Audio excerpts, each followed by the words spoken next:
हमारे भाई विनोद जाखड़ जी और तमाम कार्यकर्ताओं ने कड़ी निंदा करते हुए कार्यकर्ता विरोध किया।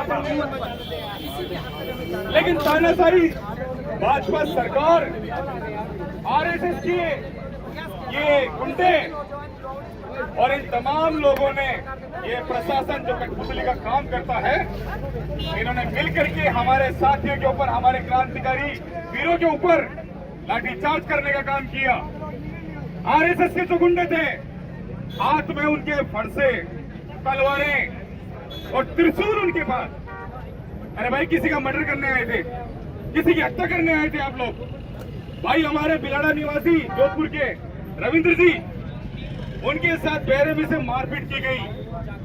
उनके पेट पे, पैर में, हाथ में, पीठ में, सिर में जगह जगह चोटें आई और हमारे भाइयों को उठा के थानों में डाल दिया। लगातार 2 दिन तक उनको थानों के अंदर घुमाने का जो कार्य किया पुलिस ने, फिर कोर्ट में पेश करके झूठे मुकदमे लगा करके उनको जेलों में डाल दिया गया। बड़े शर्म की बात है, इस प्रशासन ने आरएसएस और भाजपा के इशारे पर भाई विनोद जाखड़ जी, जो राजस्थान का नेतृत्व करते हैं, राजस्थान विश्वविद्यालय के पूर्व अध्यक्ष हैं, युवा नेता है और वर्तमान एनएसयूआई प्रदेश अध्यक्ष हैं, उनको उनके साथियों को उठा करके जेलों में डाल दिया गया। उनकी जमानत खारिज हुई, हाई कोर्ट सुनवाई 7 दिन के लिए टाल दी गई। आज भी भाई हमारा जेल के अंदर है।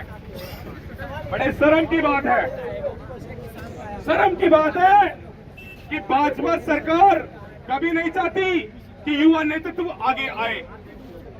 भाजपा सरकार नहीं चाहती कि सड़क पर संघर्ष करने वाला व्यक्ति आगे बढ़े, कमान संभाले, राजस्थान की नेतृत्व संभाले। कहीं ना कहीं हम ये मान के चलते हैं कि भाई विनोद जाखड़ जी के साथ में जातिवाद हो रहा है जातिवाद। जातिवाद नहीं तो क्या है? जातिवाद एक तथा कथित कोई नेता पिछले दिनों जेल में गया, दिल्ली से वकील भेजे गए, आधी रात को कोर्ट भी खुली, इसकी बेल भी हुई। अरे भाई, हमारे विनोद जाखड़ जी से कोई समस्या है क्या? कोई एतराज है क्या? उनके लिए क्यों वकील नहीं आए? क्यों आधी रात को कोर्ट नहीं खुली? कहीं ना कहीं ये जातिवाद है, बिल्कुल जो हमें स्पष्ट नजर आ रहा है। आज भाई विनोद जाखड़ जी केवल नाम के प्रदेश अध्यक्ष नहीं है, एनएसयूआई के लड़ते हैं। एक क्रांतिकारी, एक योद्धा है, वीर है राजस्थान के, जो राजस्थान में उनकी एक अलग ही छाप है। लेकिन कहीं ना कहीं मैं कांग्रेस पार्टी के लिए भी कहूंगा कि मजबूती के साथ में भाई विनोद जाखड़ का साथ नहीं दिया, बिल्कुल नहीं दिया। 70 साल 75 साल जिसने राज किया देश के ऊपर, क्या वो विनोद जाखड़ के लिए संघर्ष नहीं कर सकती? आंदोलन खड़ा कर नहीं सकती? जेल में जाकर के नहीं मिल सकती? बड़े शर्म की बात है। ये जातिवाद का दंश है जो हमारा भाई विनोद जाखड़ झेल रहा है। ये जातिवाद है, ये भेदभाव है, छुआछूत है। अरे शिक्षा के क्षेत्र में हथियार का क्या काम है? क्या काम है हथियार का? वह पेन का, कलम का और किताब का काम है, वह पढ़ाई लिखाई का काम है।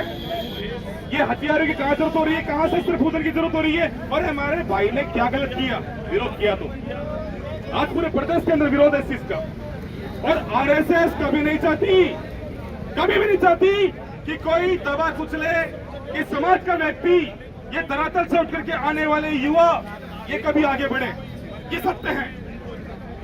हम लोग मजबूती के साथ में आगे बढ़ेंगे, अपनी बात को मजबूत करेंगे। भाई विनोद जाखड़ अकेला नहीं है, ये हम बता देना चाहते हैं सरकार को, कांग्रेस को और हमारे भाई विनोद जाखड़ जी को कि आप अकेले नहीं हो, हम आपके साथ हैं।